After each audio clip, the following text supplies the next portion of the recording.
नमस्कार, आप सभी का एमबीएन नेटवर्क पे बहुत स्वागत है। अरविंद केजरीवाल के लिए सब तरफ से बुरी खबरें आ रही हैं, क्योंकि अब अमित शाह ने भी अरविंद केजरीवाल पर बैकफायर किया है। चलिए देखते हैं, समझते हैं, क्या है ये बुरी खबरें। तो जैसे कि मैंने आपको बताया, अमित शाह की भी एंट्री हो गई है। तो ये देखिए, अमित शाह कह रहे हैं, मेरे पास केजरीवाल के लिए बुरी खबर है। अब ये कौन-सी खबर है? उन्होंने ये भी बताया है कि प्रधानमंत्री नरेंद्र मोदी के रिटायरमेंट वाला जो इन्होंने कमेंट किया था, उस पर उन्होंने बैकफ़ायर किया है। बैकफ़ायर क्या-क्या है, ये भी मैं आपको बताती हूँ। गृह मंत्री अमित शाह ने कहा है कि नरेंद्र मोदी 2029 और उसके आगे तक देश का नेतृत्व करेंगे। दिल्ली के मुख्यमंत्री अरविंद केजरीवाल के इस दावे का ज़ोरदार खंडन किया है। प्रधानमंत्री अगले 75 साल उन्होंने कहा था कि जब हो जाएँगे तो उसके बाद रिटायर हो जाएँगे। और ये उन्होंने एक इंटरव्यू में कहा है कि जो भी उन्होंने कहा है वो अरविंद केजरीवाल के लिए अच्छी खबर नहीं है, क्योंकि प्रधानमंत्री नरेंद्र मोदी लंबे समय तक सत्ता में बने रहेंगे। और शाह ने कहा है कि प्रधानमंत्री नरेंद्र मोदी 2029 तक देश के प्रधानमंत्री बने रहेंगे और अरविंद केजरीवाल, मेरे पास आपके लिए बुरी खबर है। तो अब ये बात उन्होंने क्यों कही है? अब देखिए 10 मई को ही दिल्ली शराब नीति मामले में सुप्रीम कोर्ट से अंतरिम ज़मानत दिए जाने के बाद ये उनका बयान आता है। तो आप ये समझ लीजिए कि इसके मायने क्या हैं? इसके बहुत बड़े मायने हैं दोस्तों। इसीलिए मैंने कहा कि ये खबर जो है अरविंद केजरीवाल के लिए बुरी खबर है। अब देखिए प्रधानमंत्री का क्या उनका नारा है भ्रष्ट लोगों के लिए कि वो भ्रष्टाचार पर ज़ीरो टॉलरेंस रखेंगे।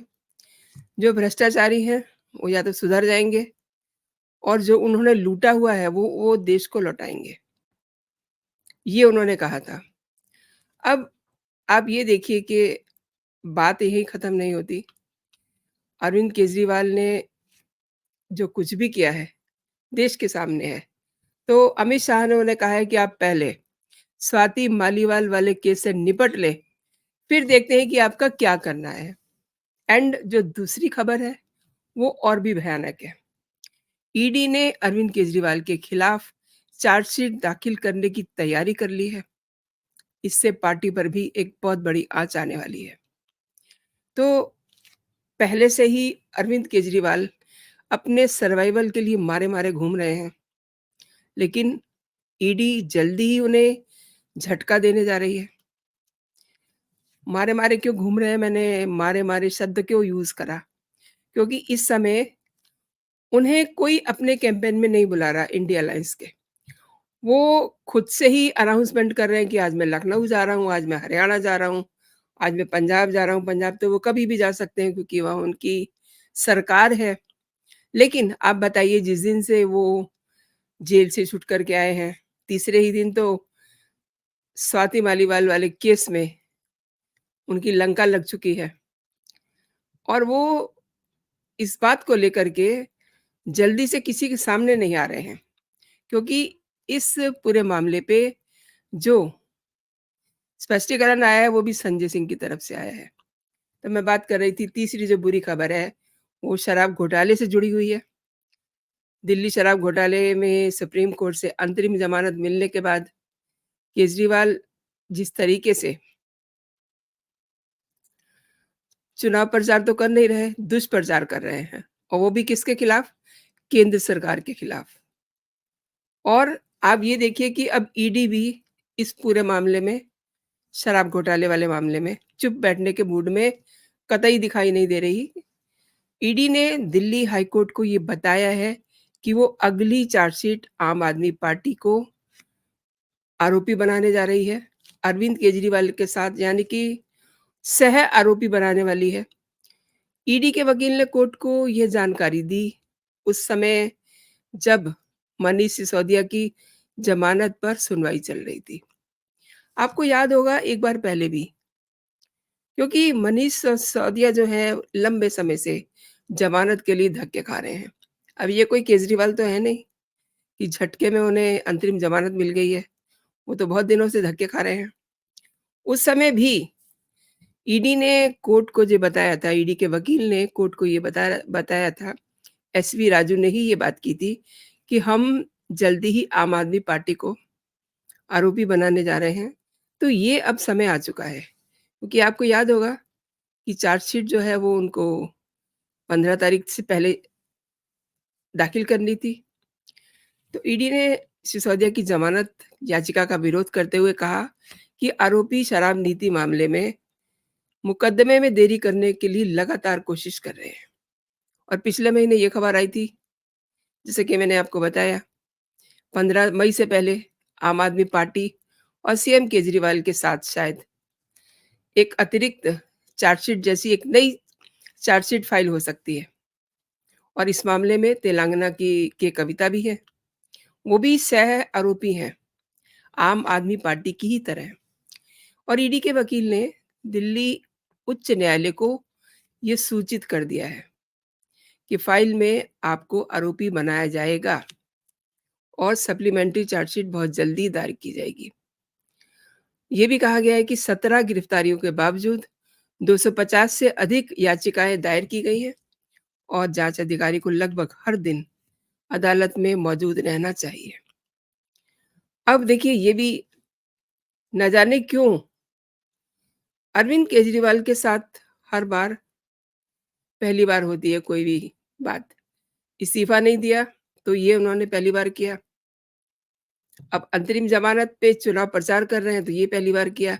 अब उनकी पार्टी भी पहली बार उनकी पार्टी होगी जो किसी मामले में आरोपी बनने जा रही है। और ईडी के अधिकारियों का ये कहना है कि आम आदमी पार्टी को आरोपी बनाना एक नया कदम है। देखिए ईडी भी जान रही है इस बात को, लेकिन उनके पास इसके लिए मजबूत लीगल वजह है। तो आप समझिए कि ईडी क्या कहना चाह रहा है, ईडी की टीम क्या कहना चाह रही है। मार्च में जांच एजेंसी ने दिल्ली की अदालत में मुख्यमंत्री की रिमांड सुनवाई के दौरान सीधे तौर पे ये आरोप लगाया था कि आम आदमी पार्टी ने अरविंद केजरीवाल के माध्यम से मनी लॉन्ड्रिंग की थी। चूंकि वो सीएम थे, इसलिए नई शराब नीति बनाने में उनकी भूमिका को गौर से देखा जा रहा है और काला धन भी पैदा हुआ है। अब 2 खबरें मैंने आपको बता दी हैं जो बुरी खबरें हैं अरविंद केजरीवाल के लिए। एंड अब तीसरी खबर बताने जा रही हूँ स्वाति मालीवाल से जुड़ी हुई। और स्वाति मालीवाल अभी तक चुप है। उनकी चुप्पी केवल मीडिया के लिए ही एक सस्पेंस नहीं बनी हुई, उनकी चुप्पी आम आदमी पार्टी के लिए भी बहुत खतरनाक समझी जा रही है। अच्छा, जब इस घटना को करीब-करीब आप समझ लीजिए कि ये घटना होती है सोमवार को, सोमवार, मंगलवार, बुधवार।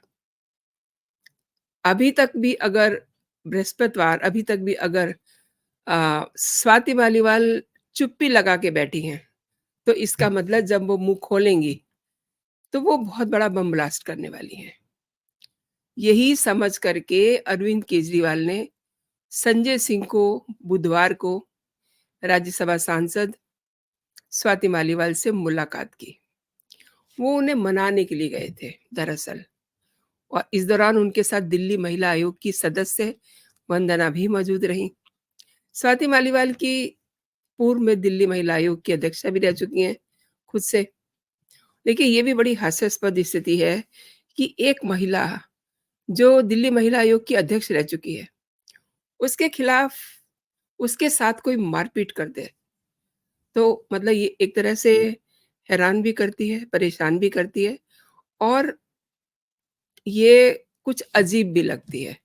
क्योंकि आप सभी ने देखा होगा तेवर स्वाति मालीवाल के क्या हुआ करते थे। मतलब वो बात आपकी नीचे नहीं गिरने देती थी। तेज, तर्रार, बिंदास और खुल के बात करनी। यानी कि वो जिस समय आम आदमी पार्टी अस्तित्व में आती है, तो उस समय पार्टी के साथ नहीं थी, लेकिन पार्टी के एनजीओ के साथ वो लगातार जुड़ी हुई थी। फिर अचानक से वो आम आदमी पार्टी में आती है और उन्हें महिला आयोग की अध्यक्षा बना दिया जाता है। तो उसके बाद से तो फिर जो उनके पर निकले, जो उनमें एक लेवल उनका जो था, बढ़ना शुरू हुआ और उसके बाद तो वो कहीं रुकी ही नहीं। वो रुकी और फिर चल दी राज्यसभा के लिए। और मालीवाल ने सोमवार को अरविंद केजरीवाल के निजी सचिव विभव कुमार पर सीएम के आवास के भीतर उनके साथ मारपीट करने, असॉल्ट करने का आरोप लगाया है।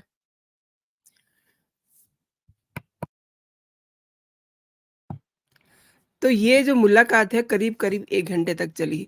अब 1 घंटे तक चुनाव के दौरान अगर कोई नेता ऐसे किसी को रूठे हुए को मनाने जाता है तो इट मीन्स मतलब कोई बहुत ही गंभीर बात है। 1 घंटे तक मनाया लेकिन स्वाति मालीवाल मानी नहीं। उन्होंने किसी भी बात को सीरियसली नहीं लिया, बस चुपचाप से बैठी रहीं। मतलब जो बात वो मनवाने के लिए गए थे, वो स्वाति मालीवाल ने नहीं मानी। स्वाति मालीवाल के आवास पर बैठक को वैसे तो देखिए मनाने के तौर पे ही देखा जा रहा है और वो इसीलिए गए भी थे, क्योंकि ऑब्वियसली शुरू से स्वाति मालीवाल जो है एक बड़े प्रोफ़ाइल में रही हैं आम आदमी पार्टी में। स्वाति मालीवाल के साथ मारपीट पर दिल्ली पुलिस का भी रिएक्शन आ गया है। ये एक और बुरी खबर है। उन्होंने कहा है कि अभी तक स्वाति मालीवाल ने इस घटना के बारे में औपचारिक तौर पे शिकायत दर्ज नहीं की है। अब मुझे ये समझ में नहीं आ रहा कि पुलिस के पास तो एविडेंस है, उनकी रिकॉर्डेड कॉल है, 2 बार कॉल की, दोनों बार की रिकॉर्डेड कॉल है और इस पर भी अगर वो कोई सबूत माँगते हैं, तो फिर तो मतलब बड़ी अजीब बात हो जाती है। और स्वाति मालीवाल कोई आम महिला नहीं है, वो एक ख़ास महिला है। भले ही वो आम आदमी पार्टी से ताल्लुक़ रखती हैं, लेकिन वो ख़ास है। इसलिए उनकी अगर शिकायत दर्ज नहीं की जा रही, तो फिर किसी और महिला की तो वो क्या ही शिकायत दर्ज करेंगे। यानी कि स्वाति मालीवाल ने पुलिस को भी एक तरह से सवालों के घेरे में खड़ा कर दिया है। मतलब पुलिस भी ये सोच रही है कि वो क्या करे, क्या ना करे? क्योंकि एक बंदी जो थाने में आती है, रोती हुई लिटरली शी वाज़ क्राइंग और वो शिकायत नहीं दर्ज करवा के जाती। अब उसकी शिकायत दर्ज करें, तो हो ना हो कल को कोई और बड़ा बखेड़ा खड़ा हो जाए, क्योंकि मुँह से तो उसने कुछ कहा नहीं, लेकिन फ़ोन तो उन्होंने अपने मुँह से ही कहा है, करा है। 2 फ़ोन किए हैं, बाकायदा वो रिकॉर्ड हैं, बाकायदा वो पुलिस के पास उसके आधार पे कि कॉलर ने हमें ये कहा, कॉलर ने हमें ये कहा और आवाज़ सीएम आवाज़ से फ़ोन आता है, ये भी उसमें दर्ज है। अब अगर वो नहीं बोल रही हैं, तो संजय सिंह ये समझ लीजिए कि इस पूरे मामले में अपने नंबर बढ़ाते हुए दिख रहे हैं, क्योंकि उन्होंने इनिशिएटिव लिया स्वाति को मनाने का।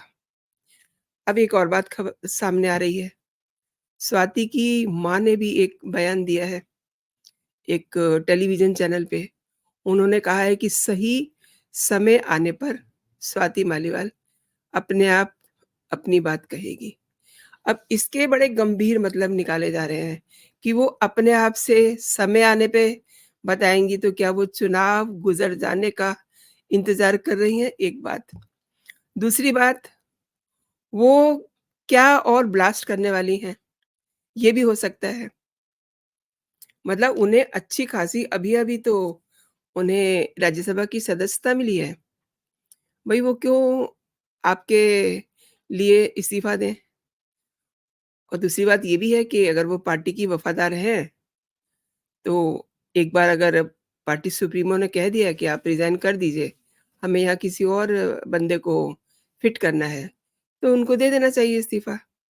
लेकिन सवाल ये है ना कि अब स्वाति मालीवाल को भी ये लगा होगा कि मुझे अ, दिल्ली महिला आयोग की अध्यक्षा बनाया, उसके बाद मुझे ये प्रोफ़ाइल मिला, लेकिन उससे आगे क्या? उससे आगे क्या मतलब उन्हें बताना चाहिए ना। शायद वो ये सोच रही होंगी कि मैं रिज़ाइन कर दूँगी लेकिन फिर मुझे सीएम बनाया जाए। लेकिन अरविंद केजरीवाल इसके लिए मानेंगे नहीं। इसके लिए वो सुनीता केजरीवाल को ही चुनेंगे।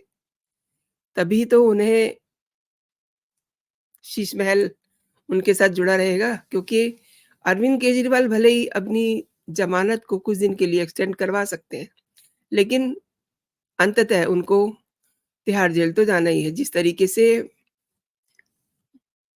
उनके खिलाफ सबूतों के अंबार लगते जा रहे हैं। देखिए ना ईडी ने पार्टी को ही जो है आरोपी बना लिया है। अरविंद केजरीवाल, ये कविता, उसके बाद कई और नाम हैं। उसमें संजय सिंह भी हो सकते हैं, उसमें मनीष सिसोदिया भी हो सकते हैं। अब कौन-कौन नाम होंगे क्योंकि ईडी ये कह चुकी है कि ईडी की टीम ये कह चुकी है कि इसमें कई हाई प्रोफाइल और नाम जुड़ने हैं।